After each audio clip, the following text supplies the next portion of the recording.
James Twin for the untouchable true school sports. Let's go, baby. Bow! Be careful what you wish for because it can become a reality. Yeah. The untouchable True School Sports Empire. And y'all know the rest, man. Now listen, this is my post-fight review officially for Vergil Ortiz and Israil Madrimov. This is a fight that I had a lot of anticipation for on this card, and it goes damn near the script for me because I picked Vergil Ortiz. The result of the fight is a Vergil Ortiz unanimous decision victory. He beats Madrimov, and I'm sorry, Pops. I know two of the judges had it 115, 113. Yeah. It was no damn close fight. I got to get the people they asked for. I got to get the people they came for. Israil Madrimov Tell the truth, BT. exposed Tell the by truth, Vergil BT. Ortiz. Tell the truth. Because for months, ever since August, I've had to sit here and listen to you people who haven't even been watching Madrimov tell me that Madrimov is this and Madrimov is that because he gave Crawford a tough no, man. Madrimov, listen, that fight was an indictment on Crawford. It wasn't like because Madrimov was this great out of this world fighter. He's a good professional fighter. He's a high level pro. He was a world champion. I respect him. But you guys were blowing Madrimov out of proportion, and Vergil Ortiz proved it in this fight. And I will say one thing about the whole thing. BT has taught me that sometimes when fighters have the heebie-jeebie and you time those shots and you time your shots to land to get some points, this is how you do it. And I think Ortiz did that. He didn't rush his shots. He could have gone in there and go for a knockout, tried all kinds of shit, even though we don't know if he knocked him out or not. But he didn't do that. He timed Madrimov movement, and that's what cost him to win the fight. He did, and it's like Madrimov, he over-maneuvers himself into position, so he'll get himself out of position, but he does so much damn movement, he'll get out and then put himself back in. I was asking BT, I said, BT, doesn't he ever stop doing the same fucking thing? He's gonna get timed. It wasn't until like the latter rounds where he decided to hold his feet and actually play and fight, you know. And the crazy thing about Madrimov, you think he was just tired, or because it was something I think he was tired, and I think it got to a point where Vergil got his rhythm down, and he needed to throw something to keep Vergil a little bit at bay. But you know, it wasn't just punches. Madrimov was doing a lot of like dirty stuff, like coming in with his head a lot. Yeah, how many times? And the referee warned him three times. Yep. And I couldn't believe the referee did not take a point. Like Madrimov should have got a point deducted in this fight. The referee didn't do it. The referee was very, very soft, but nonetheless, it didn't make a difference. So no harm, no foul, no controversy.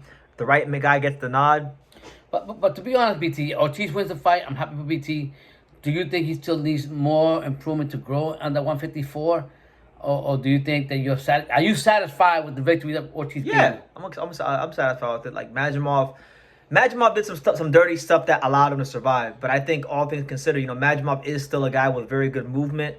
He's a hard guy to time. Vergil picked up his timing. And what's crazy is there were moments in this fight where Madrimov would throw, you know, combinations, and Vergil would literally hold his ground in the pocket and just, you know, he's not doing a whole lot of herky-jerky stuff, but it's a very effective defense that he was showing.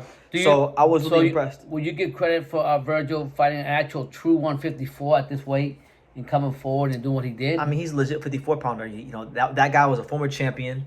Gave Crawford a tough fight. In my opinion, I thought he beat him better than Crawford. Beat him easier than Crawford. You think so? Oh, for sure. Yeah. He beat him. He beat him easier than Crawford. And then before that, he fought Boachuk, who I think is still a guy that he needs to go see. And truth be told, look, I'll say it like this. I know it's not going to happen, but let's just call it for what it is. Right. A lot of people, myself included, thought Vergil Ortiz lost to Sergey Boachuk. I know some people are going to say, oh, no, he beat him. No, he lost. He got put on his ass twice, and he got outworked, and I thought he lost the fight. Even if you don't think he lost the fight, it was close enough for where it warranted a rematch, right? Now, Vergil just fought the guy, Madrimov, who ducked Sergey Boachuk. He signed a contract to fight Sergey Boachuk before this fight was supposed to happen, and then he backed out of that to take this fight. So Boachuk and Vergil too needs to happen, but if that can't happen, Pops, I mean, there's still a lot of good fights out there for him. You got obviously we can't say Crawford because Crawford's going up to 168 for the bag. He's not gonna fight. He's not gonna fight him. Do you think that Vergil's gonna, from what you've seen so far? I mean, it's still early at 154. Is he gonna be the same dominant welterweight that he was? Dominant at 154 that he was at welterweight. I think it'll be better. Better because at welterweight, not everything, but he was more dependent upon his size and his strength. At 154, the guys hit harder. They're stronger than the guys at 41, 47. So he actually has to use. He's actually forced to use what I believe is his best tool. Do you think which is his power jab? One of the best in the Let me business. ask you that. Do you think he still has that power to knock motherfuckers out? That's what I want to see. You didn't see he had that Mexican power. No, he was. You didn't see Madrimov come. No, one thing I will say about Vergil, he kept pushing him back the whole fight. The whole fight. He wasn't pushing. He wasn't going crazy, but he was pushing him And back. it's his punch and selection. I'm the general here. It's his punch selection. Sometimes he's throwing the power jab to the body, to the head.